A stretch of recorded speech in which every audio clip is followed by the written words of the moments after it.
Nahuli ng Maritime Police ang mga smuggled na sigarilyo na nagkakahalaga ng 8.74 million sa karagatan ng Ipil, Zamboanga, Sibugay.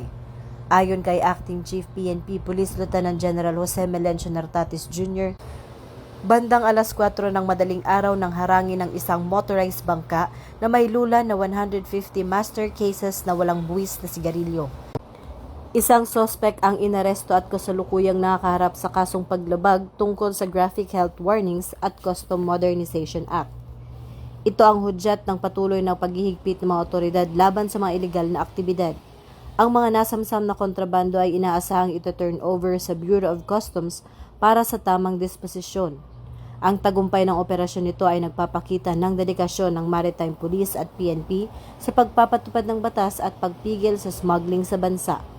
Dahil ito ang bagong PNP para sa bagong Pilipinas, serbisyong mabilis, tapat at nararamdaman.